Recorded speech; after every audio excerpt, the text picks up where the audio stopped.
Looking for financial insights you can trust? How do you protect yourself as an investor? What's the strategy? I think it's really simple. I think you just want to be diversified in your portfolio. The Payne family brings real-world experience to every conversation.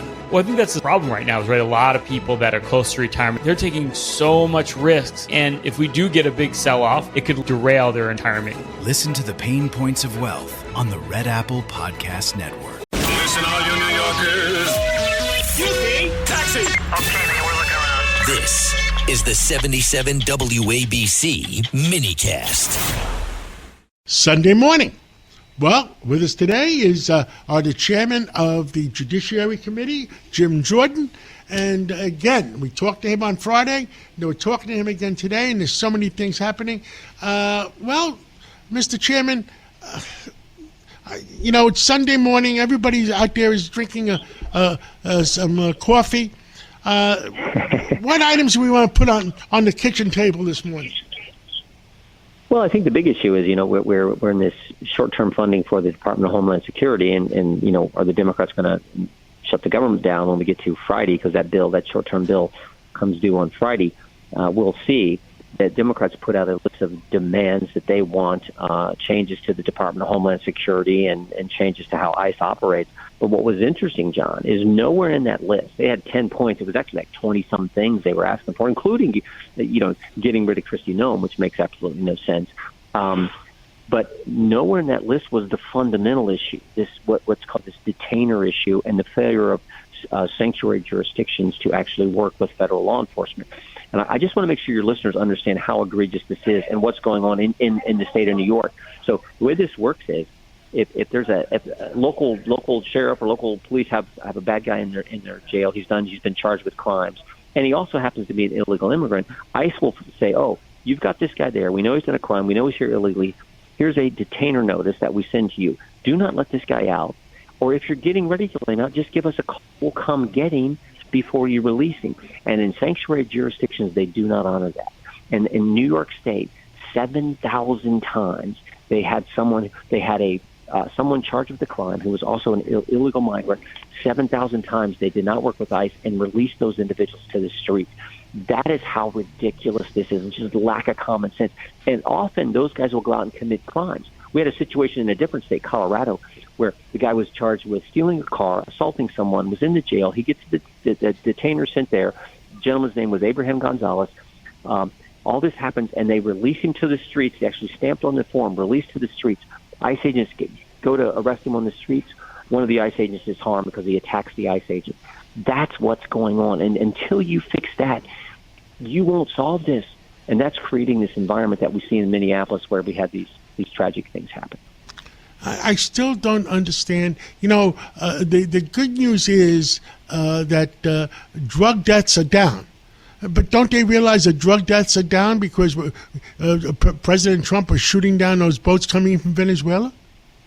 Yeah. No, all kinds of crime, and all the crime numbers are down.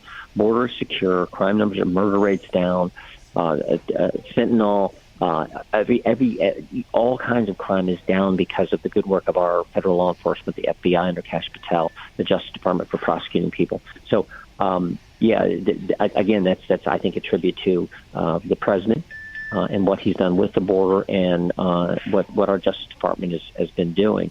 It would make it so much better, though. You don't have this volatile environment if you actually have local law enforcement, local jurisdictions, not being sanctuary cities, not being sanctuary states, but local jurisdictions and states actually working with federal law enforcement. And again, it's just good common sense.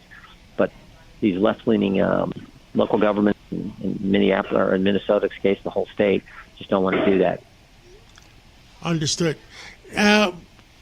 Where else do we go from here? I understand on Friday that Pam Bondi announced that they arrested the person involved in was it Libya? Yeah, Benghazi. Yeah, the tragedy in Benghazi from now more than a decade ago. So yeah, this is important. President Trump, I think it's like 5 or 6 of the most FBI's most wanted. He is his administration, his Justice Department, his FBI has apprehended these guys in 1 year's time. And I think during Biden, I think maybe they had one in 4 years' time, but they've done like 5 or 6 in just a year. Again, a testament to an FBI and a Justice Department that aren't focused on spying on parents at school board meetings, that aren't focused on going after pro-life Catholics, but are actually focused on getting bad guys off the street. Understood. Sunday morning, what else would you like to tell all the American people? I mean, it's early. They haven't gone to church yet. Give us something good. Great country. Good news.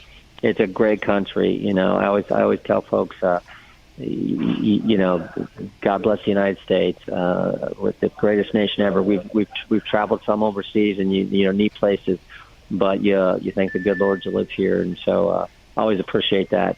What our country offers its citizens, and our job is just to protect the liberties and the principles that make our country special, protect the liberties that we enjoy as Americans, and that's what we're going to continue to focus on.